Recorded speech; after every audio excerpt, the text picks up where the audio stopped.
Good morning. We're glad that you have joined us for this leadership conference. Theresa and I are doing the presentation for President.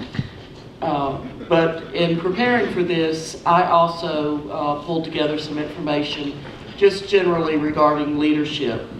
I would like to ask everyone, what do you think are some qualities of leaders? Good listener. Good listener, that's a good one. Concise Raise your hand. Precise and concise. and concise. I think being a good servant shows good leadership. servant, Because that's- servant leadership is the biggest thing. If you show you're a servant, you'll have a lot more followers behind you. Okay, Preparedness. preparedness. Any others? Okay, those are all very good qualities of leaders. Some of the things that I found on the website, did you have one? Confidence. Confidence. That is very good. Some of the ones that I found on the website are honest. You must be honest to yourself and to others. Focused. You must be focused on the job that you have ahead of you. A good leader is reliable. As a leader, it's important to stay on task and finish the project. And this is true whether you're an elected officer, serving as a committee chair, or working on a special project. It's important that we as members follow through with the tasks that we've agreed to work on. Another quality of leadership is respectful. You should respect others the way you want others to respect you. President Theodore Roosevelt said, "The most important single ingredient in the formula of success is knowing how to get along with people."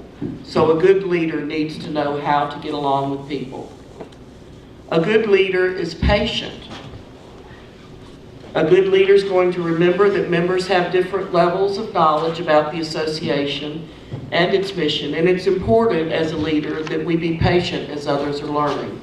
Sometimes that can be a little difficult when we've been in it for so long and then we have new folks, and the new folks don't know the same things, they haven't seen the same things over the years. So we have to be patient as new members are learning about the association. A good leader is going to be available. So if a member or an officer or a committee chair needs the president, she or he is available to answer whatever questions and follow through with whatever questions that are asked. A good leader is loyal, courageous, optimistic. A good leader has a positive attitude. Attitude is a choice, and your attitude determines your action.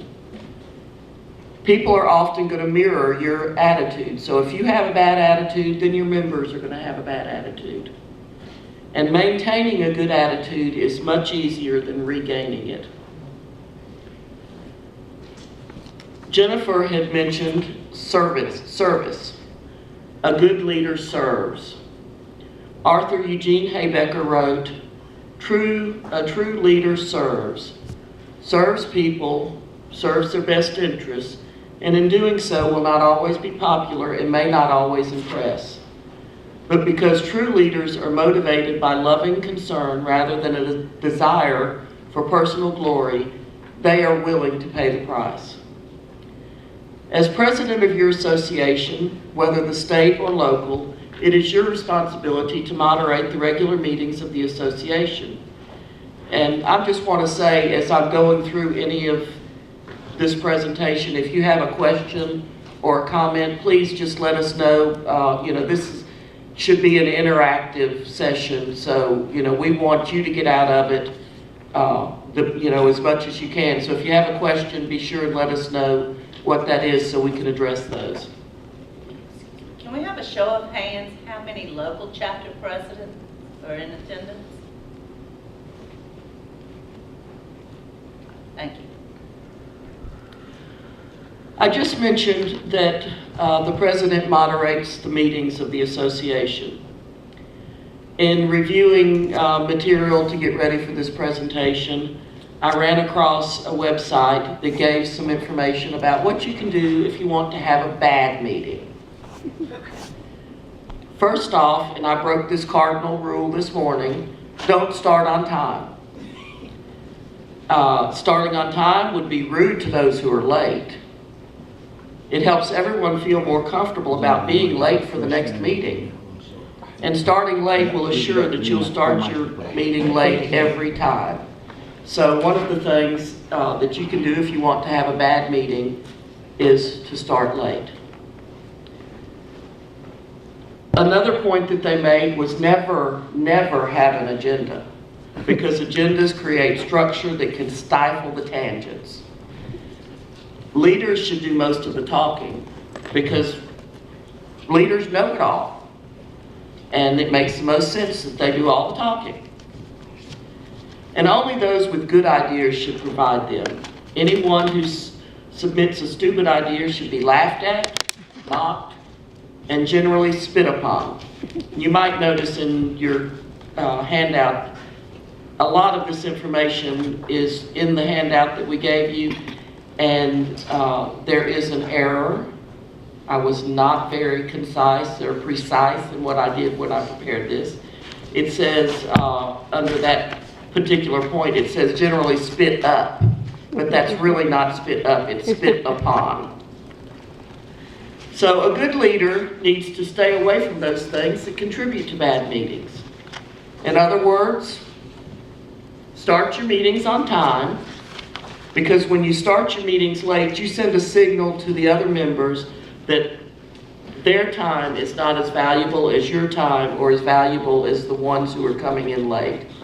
Everyone has so many things on their plate these days, and when we come to meetings, we need to be sure that we are starting on time,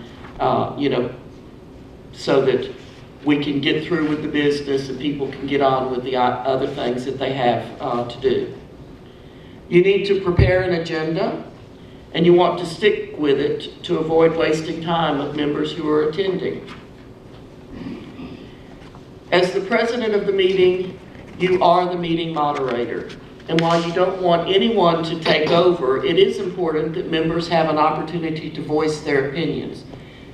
You're moderating the meeting, and the members are the ones who have the ultimate decision. So we need to be sure that they have an opportunity to speak on the issues at hand. And one of the primary things is we should never make anyone feel like their comments or suggestions are stupid. It's important that everyone feel free to participate and discuss and to make suggestions. Any questions? Comments? Theresa? On that note, simply because an idea is not what you would think welcomed or received in the way you think it should be, does not mean it's a bad idea. Sometimes we get suggestions that are good, but the timing is off, or there's not enough information provided with it. So if you have something you want to accomplish and at first it's not well received, study it, put together some more information and bring it back up either to your committee or your board. General conversation amongst members, and then present it again when you have all your facts. Some people get discouraged because they feel like they're shot down. Well, it's not the intention of your officers, or as some people call us, seasoned members or has-beens. There's a lot of ideas out there, but you can make it a good one by having all your facts together. And I also want to point out on the agenda, as Karen was saying, prepare an agenda, but keep it as an ongoing agenda and make sure that your president-elect or vice president has access to that, because you never know when an emergency will strike they need to step up and handle the meeting for you. And if they have a draft of your intended agenda, they will at least have something to work from.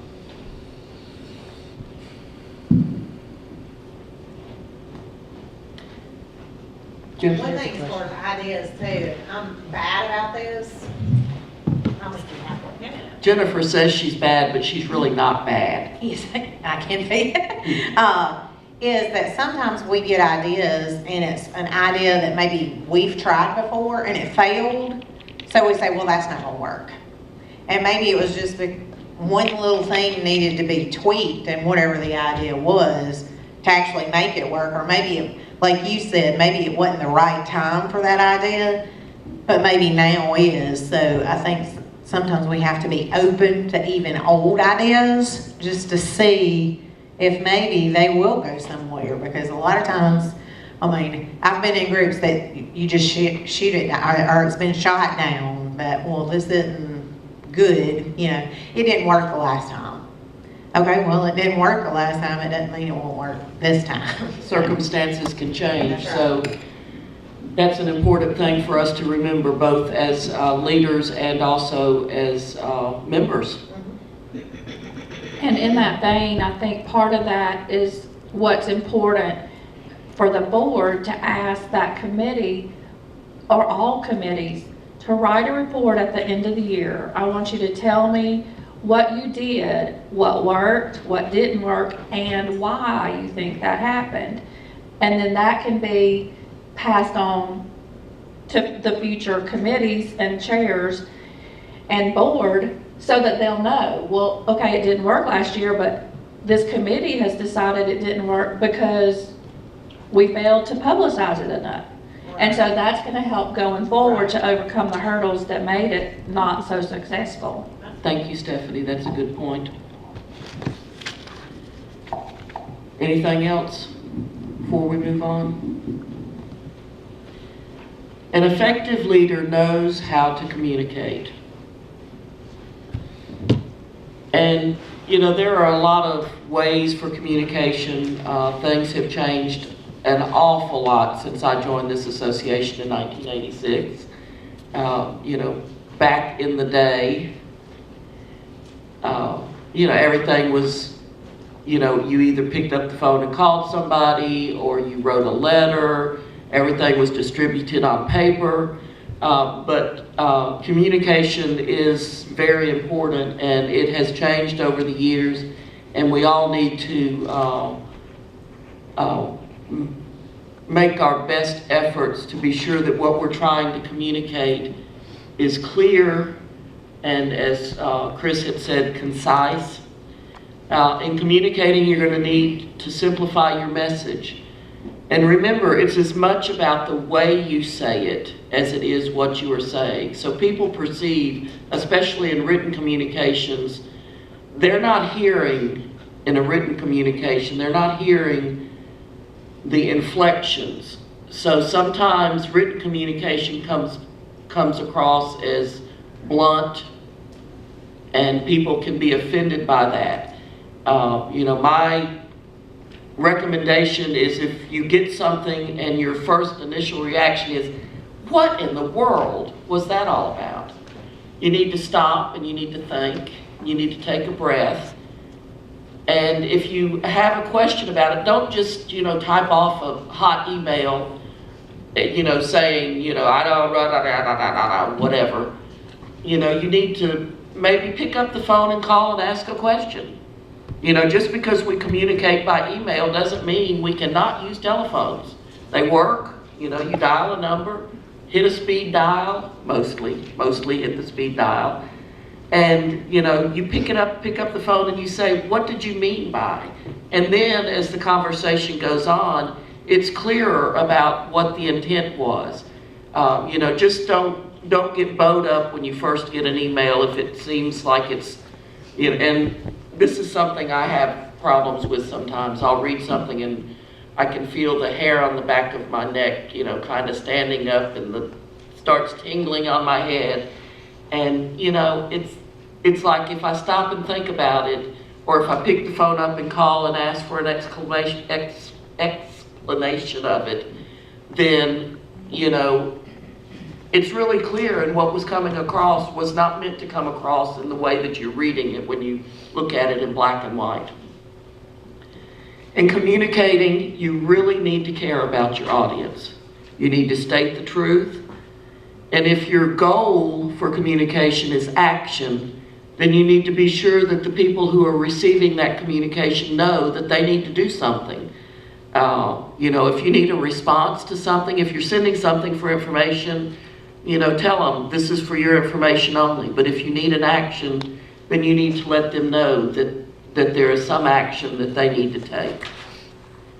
And you need to follow up with it. If you've sent somebody something and you don't ever receive anything, don't just give up and say, well, so-and-so just didn't even respond to what I had to say. Well, ask them again. Sometimes they may have read it on their phone, and then by the time they get to their office where they could respond, it's off, the message is already read, you don't see it again, you forget that it came in, and then suddenly, if you get a follow-up message, you're like, I meant to write and say. So, give people an opportunity to do that. Also, remember, presidents are members of each, Local association. committees. Committees. Even though you have chairmen for individual committees, as president, you are a member of that committee. And it is up to you to follow up with your committee chairman. People get busy and forget. Remind that person that they agreed to chair that committee. Make sure that they have a folder or information they need in which to do their job. If there's deadlines involved, remind them. Put it on your agendas. Contact them before the meeting. Let them know that you expect a report or information at that meeting. So communication is much more than just talking. And one of the major points for communication is listening. I think I heard somebody say at the beginning that we need to listen. Well, to listen, you must be silent. We're given 2 ears and 1 mouth, and so we should probably listen more and talk less. Consider this. Both words, listen and silent, are formed from the same letters. So at the appropriate time, you need to put those two together and be silent so that you can listen to what's going on. And another part of listening is, as someone's talking, you're sitting there and you're thinking what your response is going to be to whatever. Well, sometimes when your mind is going into what you want to say, you're not listening to what the other person is saying. So you need to, bring your mindset into actually listening to what's said, and then develop what you want to respond to it. So leadership is all around. Each person has a unique combination of abilities and talents, and the association is best utilized when it utilizes the talents. The association is best served when it utilizes the talents of all of its members. So, no one's just a member. Everyone should have an opportunity to express what needs to be expressed and to say what they want to say. And even if, the point you're bringing up is not accepted at that particular time, that doesn't mean, as we said earlier, that it's not important. This is a word to the wise. An effective president knows what's taking place in the association. They assume nothing and they take nothing for granted. So, as Theresa was commenting, follow up with your committee chairman. Don't assume that they're doing what they need to do, and just because they have this information available to them. yes, we provide all of the governing documents and things like that as a guideline, but, you know, not everyone has reviewed those, and you may need to go back and, you know, point out some things and help them with their job as a committee chair. And remember, even the best leader needs help from time to time. Help and encouragement from fellow members can be invaluable to your officers. You know, we're just people who've agreed to step up and lead an association, and we're not perfect. None of us are perfect. And if the members are, you know, just, if something goes on and you know, the members start taking offense and talking about it and, you know, discouraging the officers, you know, that's not good. That does nothing to help the association, and we should all be in it for the best interest of the association. And that's kind of all I had. Does anyone else have any comments? Chris? One thing that you said about communication, which is very important, is it's not just communication, but it's also the emotion and the emphasis you put behind your own words. If you want action from people, then you need to show action. And I think it's really important. You can sit there and tell someone that you want them to have a report, and that if they have any questions, that they can email you. Or you could be like, well, you know what? We're going to get this done. It's going to be awesome. We're going to work towards this goal, and we're going to get it done. That's facilitating action.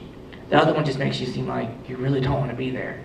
And I think that's really important, because lots of times we sit through meetings and we really don't want to be there. Maybe our kids are sick or we don't feel well, but that doesn't mean that we can't put the emotion into our voices, that for this hour, I'm going to be productive, and I'm going to start the initiative, and I'm going to push this association forward. Even if I have to do it just for this hour, I'm going to do it. So I would like to say that may be not so much emotion, because emotion can be good emotion and bad emotion. That's enthusiasm. So we need to be enthusiastic leaders. You must also remember, as president, you are the facilitator, the leader of the actual meeting itself. You are not supposed to be opinionated from that podium. If you need something addressed, contact one of your fellow members before your meeting. If there's some questions going back and forth, get a group together or send out an email or something saying, you know, you would like to cover this at the meeting. Someone bring it up so it can be addressed. But the president is supposed to be in the middle while leading the meeting. The opinions need to come from the membership. And on that same note, you know, we follow the Robert's Rules of Order. And if, as president, you have something that you think needs to be said about a particular opinion, then you relinquish your gavel to your president-elect or vice president or someone else to take over as moderator of the meeting, to allow yourself to become a member able to speak about the issue. So, you know, when you're president, that doesn't mean you can't ever talk about things that you are, you know, have strong feelings about, but you need to be careful that you do it in the right way according to Robert's Rules of Order. And something I think I've lost part of my presentation. I really had a lot more in mind than what I saw on these pieces of paper. You know, as president, and not just president, but all leaders, all members, you need to know the standing rules and the bylaws, and you need to refer to the manual of policies and procedures. A lot of time goes in, a lot of time and effort has gone into creating those documents to give you some guidelines. And if you've never looked at them, and you're up there trying to do your job, you're not going to be able to be effective in what you do, because you don't know what those policies are. The Manual of Policies and Procedures is a wonderful document, because it lines out for each of the committees and each of the officers, the things that are, you are ultimately responsible for as that officer or committee chair. So you need to know those things. I think we all fall down on that.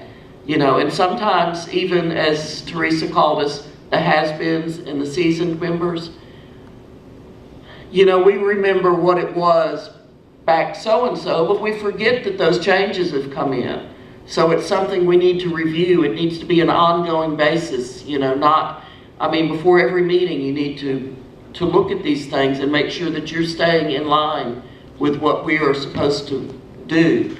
And they're guidelines, that's not to say that we can't ever deviate from them. But they're there for a purpose, and if it comes to the point that its purpose is no longer valuable to the association, then they need to be changed.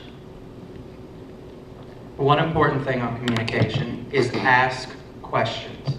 As members, you have that right to ask questions. If there's something going on that the board is discussing that you're not quite understanding, be sure to raise your hand and say, hey, I don't understand this. This is how we can make sure your needs are being met, because ultimately this is your association. We are up there to serve you guys and make this better so that this is there when you decide to run for office and when other newer members decide to come in. It's how we can keep this going. Questions are important. Especially when you're voting on something.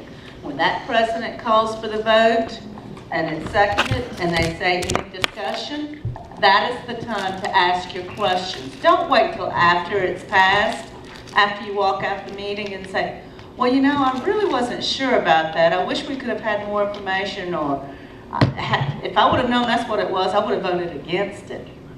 Speak up and ask your questions. And also, we were talking about our manual of policies and procedures.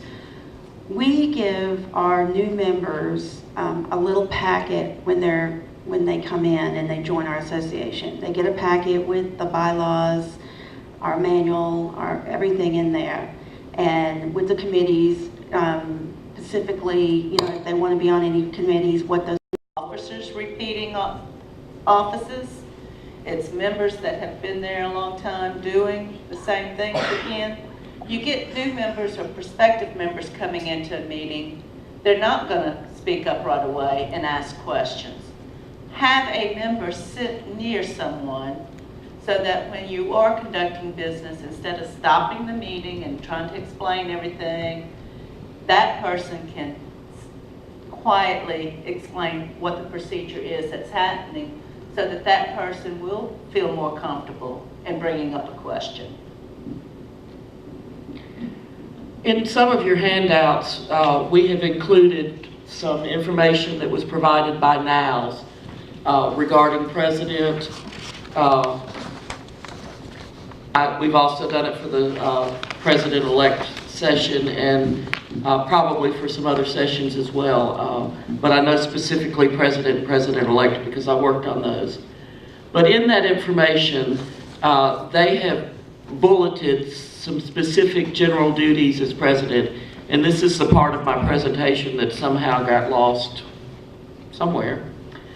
The general duties: the president presides at all meetings and conducts the meeting according to the established rules of parliamentary procedure. They appoint officers and chair subject to the approval of the membership. They serve as an ex officio member of all committees except the nominating committee, and Theresa had talked about that earlier.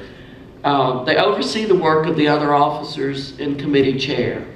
And we need to empower our committee chair and other officers to do their job, but we don't need to just step back and forget and say, well, that's their job, so what?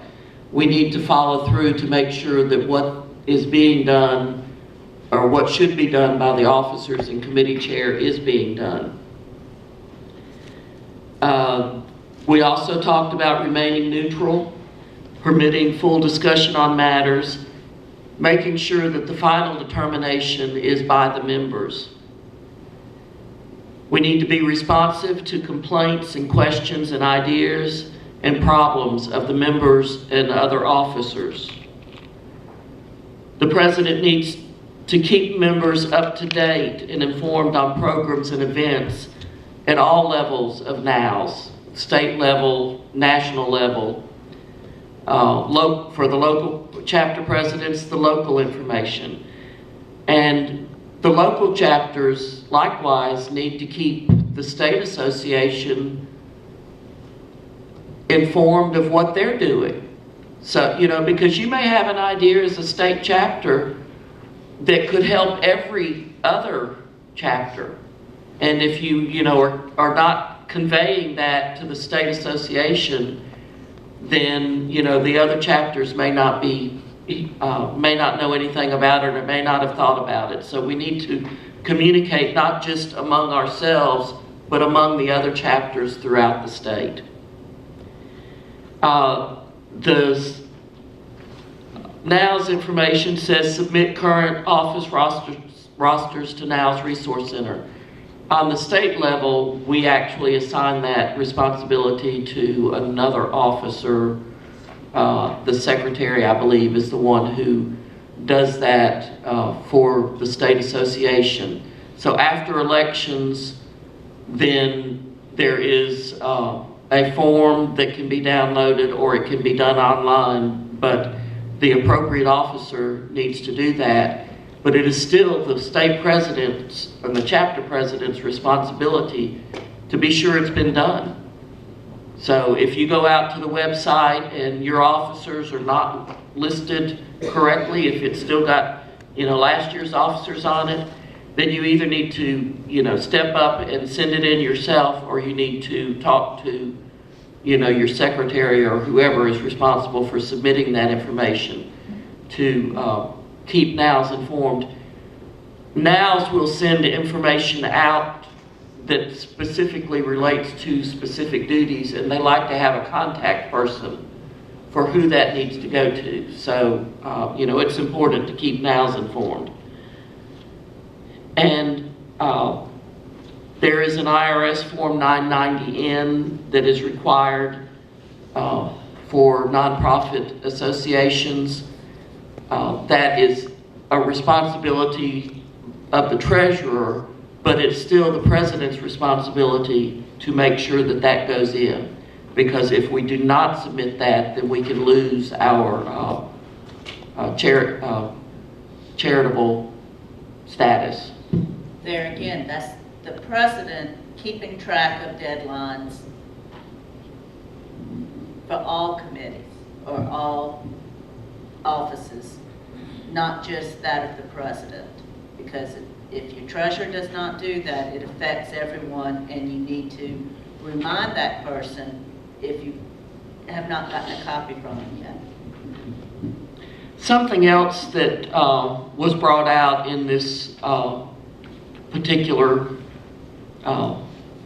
information from NOWS about presidents is the chapter presidents should contact other chapter presidents to find out, what are you doing, or, do you have ideas that would help our association?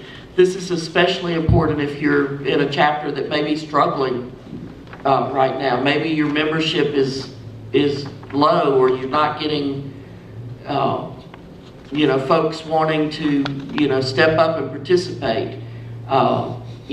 Jackson has fewer members now than I have ever known it to have. When I became a member of JLPA and the state association and NOWS, Jackson would have 75 people at every membership luncheon.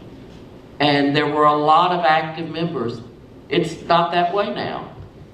I don't know exactly how it happened. I know, a lot of members will join because their employers will pay for them to join, and their employers will pay for their lunch, and they want to go and have a good lunch at wherever the meeting is being held.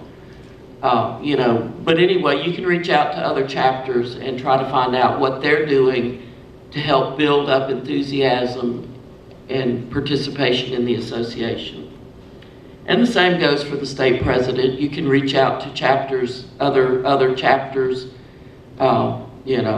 Alabama, Georgia, places that have state chapters. I was looking at the website and I was really, kind of surprised at how many states don't have a NOWS legal professionals chapter. So, we just need to all work together and try to find the best information and lead in the way that's going to enhance the professionalism and the purpose of our association in providing education and that type thing. Anybody have anything else? I'm about wore out.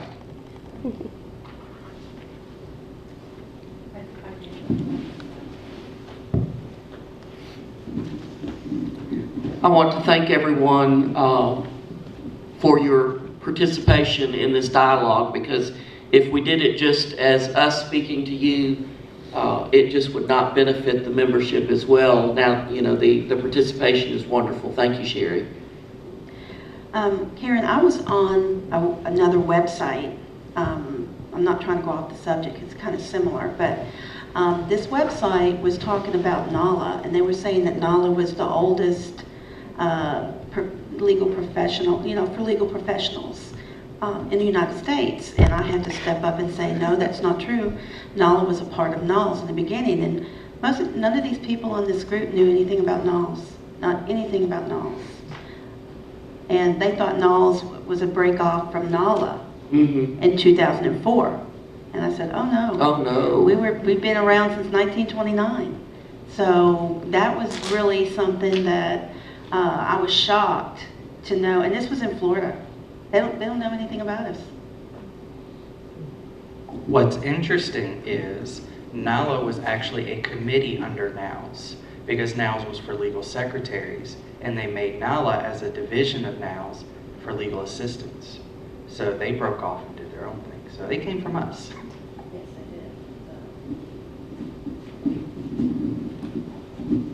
I have a question.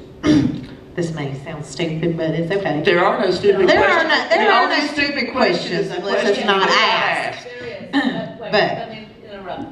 There is a stupid question, the one that doesn't get asked. Exactly right. So, I have a question. As far as president, is everything in this little packet, like if you were president, or is it in the standing rules or something about like the different committee things that you have to keep up with? Like I'll just tell you, for me, when it comes around to boss of the year and stuff like that, is there a particular list of when that is each year and what all this, does that make sense? Yes. And then nominations, when does that take place and stuff? So you can earn, like, that Form 990, which I've never been president, so I didn't know that, but is there a list somewhere that says, okay, as president, this is what you need to stay? That's what your governing documents do. That is the purpose of the standing rule. The bylaws form the association and set forth, what officers that you're going to have. The standing rules fleshes all of that out from the bylaws. So, you need to work with both of those together. Some chapters have manual of policies and procedures. I know Pine Belt has a manual of policies and procedures. Gulf Coast may have one. I'm not sure about that. JLPA does not have a manual of policies and procedures, so we rely mostly on the standing rules. What I But you found could use helpful the as state. president was before each meeting, I would go through my committee preference sheet and say, okay, have we heard from this one? Have we heard from this one? Does this one have an upcoming deadline? Go through my rules to see if there are any upcoming deadlines. So when it came to the meeting, we knew, okay, this is what we got to do. Calendar them. The beginning of your year, go through calendar deadlines. 1 week out, 2 weeks out, 30 days out. because then that helps you stay on top of it and informed, because we all get busy and can forget, oh yeah, I forgot to look at that before this meeting. But if you have like some sort of calendaring system, it'll really help. The state manual and policy does give you a complete description of each office. It tells you what to expect. It tells everything about every officer, every committee. It also has forms. So if you'll look at even though it's the state manual, it can also work for the local level. So if you'll just pick that up, kind of look at that, it'll give you an idea. There's also NOWS has their leadership thing, and they give you a little bit of information, but it's not quite like our manual. Our manual is pretty in-depth. It does do the deadlines, and like I said, it has forms, and it tells you what to expect from each of your officers and each of your chairmen. And all of those are available on our state website. And I'd like to just add one thing. The local chapters need to be in tune with what's in the manual of policies and procedures, particularly as they come talk about deadlines for the state association, like not Boss of the Year, Award of Excellence, scholarship, things like that. You know, we have to meet the state deadlines when we're doing things. So on the local chapter, you need to be sure that what you're doing on your committees is going to allow you time to meet the state deadlines, so that you know, we don't lose out on, you know, being able to submit someone for a scholarship or the Award of Excellence, or, you know, that type thing. And also pay attention to the state guidelines and rules and regulations for submitting, because with the Award of Excellence, some local chapters do not require the PDF form be completed. The state does require it. So when you submit your local winner, that's got to be on the state format, not just your local format.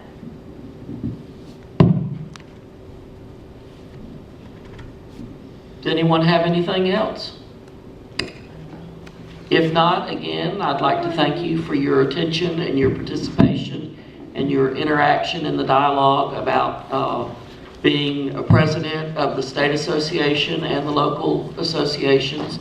And if you have any questions, you know, feel free to send them to us. We may not know all the answers. I will be the first to admit I don't know all the answers, but, you know, we can talk with someone and we can find an answer for you if you have any questions, especially if you're serving in the office of president for your local chapter and you know, are feeling lost. Then, you know, it's okay to reach out to your state, and, you know, a good idea to reach out to the state to try to get some guidelines that would help you to do your job the way that you would want it to be done as a professional. Do we have any more questions? Okay, if not, thank you, Theresa and Karen Shearer, for a wonderful presentation. We are going, if you have any additional questions or think of anything else, there are extra